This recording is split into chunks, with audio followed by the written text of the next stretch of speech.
Hi guys, Brimstone here. So, I don't know if you guys have realised, but I've hit 20,000 subscribers, which is amazing. Thank you so much to every single person who's subscribed to the channel.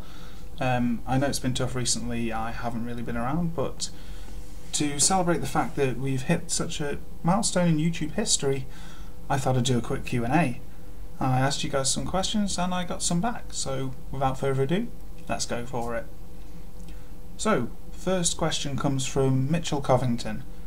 Have you had any personal experiences that have led you into horror narration, or was it just something you wanted to do? Well, I've always been a fan of horror. Well, I say always. When I was a kid, I was really scared of things. Like Ghostbusters 2 scared the hell out of me. Especially the bit where the bad guy's like minion, I can't remember his name, but he turns into like this giant ghost nanny and snatches the baby up into his big pram in the sky. That terrified me as a child. But as I got older, I kind of got to appreciate it more, mainly to do with like paranormal experiences that I've had. So yeah, it got to like one day when I was bored at work and I was just looking on YouTube for things to do, and I watched a video by Top 15s. I think it was his very first like 15 really scary stories, and it got me hooked straight away to listen to these stories on YouTube, because I could just put my earphones in, sit at my desk and do my work while listening to some really creepy stuff. This led me on to watching people like Big Buster and Lazy Masquerade, and I thought, I can do this probably, let's give it a go, and the rest is history really. I didn't expect the channel to take off the way it has, but it's fantastic, I love it. So yeah, no personal experiences like with creepy people, but it's just something that I was really into. Next question comes from Dulcify Dollies, which is, after reading all of these stories, do you ever get anxious or depressed? You must need a break sometimes, right? Well, yeah, I have had a break recently after Halloween.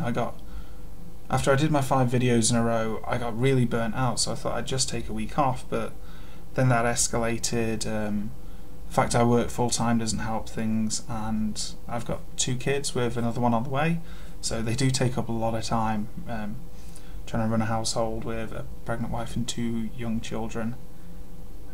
But after reading the stories, I don't really get anxious or depressed. No, they don't seem to affect me in that way. There's a few that I read that are like, wow, that's not nice, but nothing that really gets to me that much. Next question is from Malachi Mania. If you could live anywhere or visit anywhere in the world, where would you live and why? What's your favourite colour? What type of music do you like? So, a 3 for 1 there.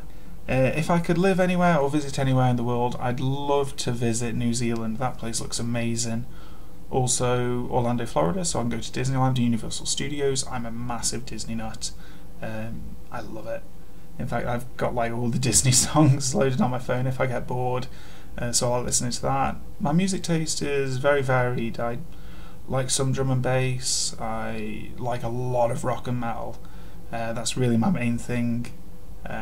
Avenged Sevenfold is my favourite band. I love Metallica, Biffy Clyro, 30 Seconds to Mars, You Me at 6, All Time Low, all those kind of bands. They're amazing. Just anything rocky. If it's got a good riff to it, good rhythm, then yeah, I'm down for that. And my favourite colour is purple. Next question is from Creepy Mrs. Pasta, who's one of my favourite people in the world. You guys need to check her out, she's amazing. Very important question for the Q&A video: ninjas or pirates? Pirates. Definitely pirates. I love the Pirates of the Caribbean films, I think they're fantastic. Not too much for Jack Sparrow, I'm more a Barbossa guy, because he's just amazing. Though ninjas are pretty cool, but pirates win out at the end of the day. Next question is from, let's have a look, CC Fire. What's your favourite type of story to read? My favourite types are the traditional creepypastas.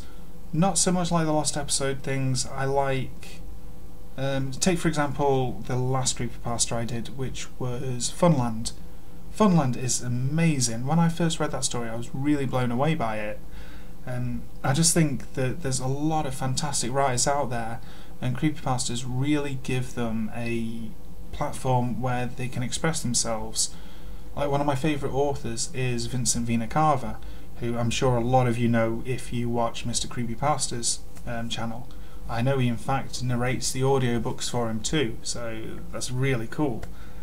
I also love personal experiences, but I just like the flair that you can get with a really good creepypasta. Next question comes from Etosh. How much do you like me? I like you quite a lot, bro. For those of you probably have no idea who this Etosh guy is. His real name's Atom. He's a guy that I met about a year ago when I was first thinking of dabbling into doing voiceovers and narrations, and for the past year or so we've worked on a couple of different sets of videos.